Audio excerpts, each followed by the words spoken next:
Hello students, I Sushma Kataria from Suraj School Bhiwadi, and today in this video we will discuss about the third chapter of 12th class syllabus Deep Water, written by William Douglas. This chapter, we can say, it is a kind of part of his own biography, on autobiography. So he want to, why he write this, because he just want to show to the readers that how he was himself suffering from some kind of problem and how he overcome from it. And he want to tell to the readers a kind of lesson that if you have some kind of problem and if you have some kind of difficulties in your life, if you have some kind of phobia in your life, how you are able to overcome from it. So it is a kind of motivational chapter, you can say, by William Douglas. So introduction में हम अगर बोले तो इस in this chapter the writer wants to highlight his own part of life in which he shows that he was having a phobia of water. Clear? As from the name you are able to understand deep water, so that means the water should be related with some kind of water activity or some kind of water portion. So he just want to show that he was having a phobia of water from his very young age. Clear? And as he grown up in his age, he find that this phobia is somewhere affecting his own personal life and his social life. So he decide to overcome from this fear. Clear? And what kind of activities he do and what kind and how he was able to overcome from it, you can learn it in the chapter. So अगर हम इस chapter के बारे में बातें करें तो इस चैप्टर को हम 3 हिस्सों में डिवाइड करेंगे, जो जो क्वेश्चन से भी रिलेटेड होते हैं पोर्शन। 3 हिस्से कौन से होंगे? First, how the fear enters in his mind, the effect of fear on his life, and the third one, how he overcome from the fear and how the fear ended in his life. Clear? तो 3 हिस्से कौन से हो गए? First, डर आया कैसे, उसके डर का असर उसके दिमाग में और उसके लाइफ में क्या था। थर्ड, हाउ वो डर उसके माइंड से गया कैसे। तो इस चैप्टर को हम 3 हिस्सों में डिवाइड करेंगे। तो आई थिंक इंट्रोडक्शन से आप बिल्कुल फेमिलियर हो चुके हैं। इंट्रोडक्शन में हम वहीं लिखेंगे। इस चैप्टर में जो राइटर है वो कुछ एक मोटिवेशनल एलिमेंट के तौर पे रीडर्स को भी बताना चाहता है that if you want to overcome from some kind of fear और some kind of problem, if you want to get rid from it, you have to face it. Clear? So this is the way he just want to show to the readers. So this is the introduction. So let's divide the chapter in some portions so you are able to learn it, you are able to revise it properly. So I think you are this is Deep Water by William Douglas. Introduction we already discussed. Okay. So first part है उसकी childhood memories. What was his childhood memory? So let's discuss that.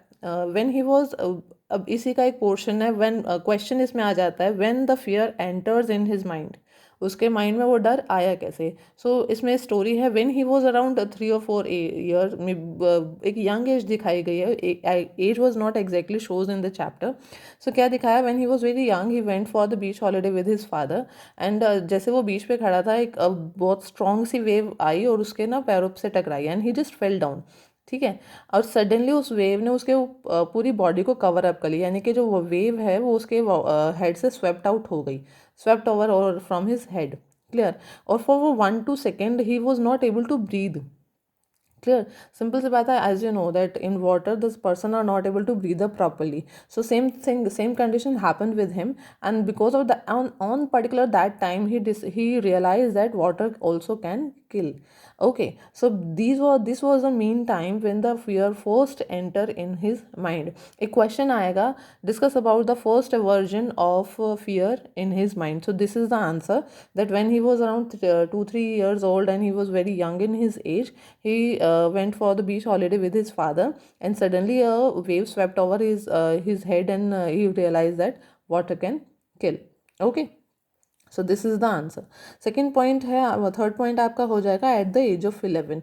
उस at the age of 11 अब जैसे वो डर उसके mind में आ चुका था when he was very young, the fear was there in his mind, but he tried to he thought that maybe I was so young and because of that condition मैं बहुत छोटा था, इस वजह से शायद वो डर जो है वो मेरे माइंड में घुस गया है। So in the as of 11 he decide to go to YMCA pool to learn swimming. Clear? वो YMCA पूल में उसने एडमिशन लिया तो क्योंकि उसने क्या करना था, उसको स्विमिंग सीखनी थी। हालांकि his mother was not that much comfortable with that decision, because उसको लगता था कि शायद जो बचपन में उसके साथ हुआ था, उसको पता चल गया था that he have a fear of water. This was not the right decision, but उसने but Douglas said that no, I just want to learn how to swim. Clear? And now this is the most important part of the chapter, his experience in YMCA pool. Clear? This is the most important and you have to be very focused toward it. So क्या है his experience in YMCA pool. अब क्या हुआ था, मैं इसको starting हम just write down some points, but will not do this, हम उसको करेंगे but randomly, but I will tell you the story first. क्या हुआ था, when he was very young, at the age of 11 he get admission in the YMCA pool to learn swimming. Clear? But he was even then the fear was there in his mind. उसके mind में वो थोड़ा सा डर तो था. तो he never enters in the swimming pool when he was all alone around that.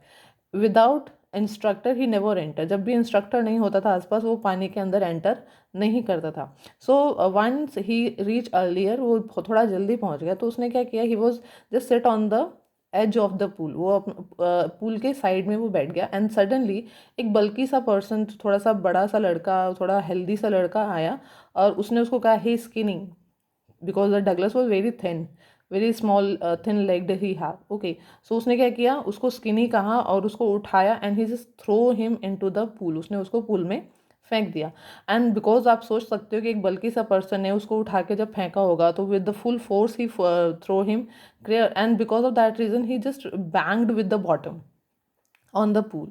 अब यहाँ पे पूल की हाइट क्या है, क्वेश्चन आ सकता है आपका 1 और 2 मार्क्स में. What was the height of the poem. जैसे वो स्टार्टिंग में कुछ जो छोटे बच्चों के लिए होता है, it was 2 to 3 feet. Clear? And जो थोड़ा जब एडवांस स्टेज पे पहुंच जाते हैं, तो वो कितने फीट का हो जाता है, 9 फीट का हो जाता है. तो वहाँ पे उस लड़के ने उसको कहाँ फेंका था, at the bottom of with 9 feet.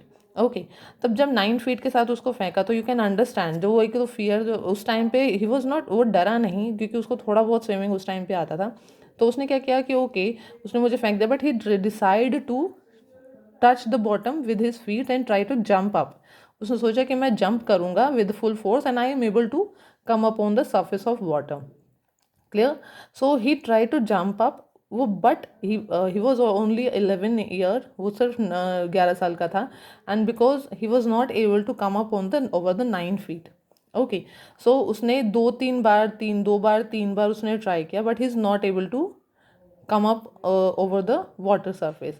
And at that point the panic condition starts appear on in his mind. और जो एक डर है उसके माइंड में आना शुरू हो गया, क्योंकि अब इतने टाइम तक, हालांकि it's not being that much time, but उस बच्चे को लग रहा था कि it's is long time, I am not able to breathe up here. So what he decide, उसने क्या किया, ही जस्ट, उसने अपने हाथ पैरों को बहुत ज़्यादा चलाने शुरू कर दिया. उसने वो स्विमिंग की टेक्निक्स उसके माइंड में आ रही थी, whatever. But in panic condition, as you know, जब एक इंसान जब घबरा जाता है इस टाइम पे, उस टाइम पे वो दिमाग उसका थोड़ा कम चलने लग जाता है, और वो कुछ टेढ़े मेढ़े हाथ पैरों को चला रहा था. But he is not able to, हर टेक्निक और हर कोशिश के बाद भी he was not able to come up on the surface of the water.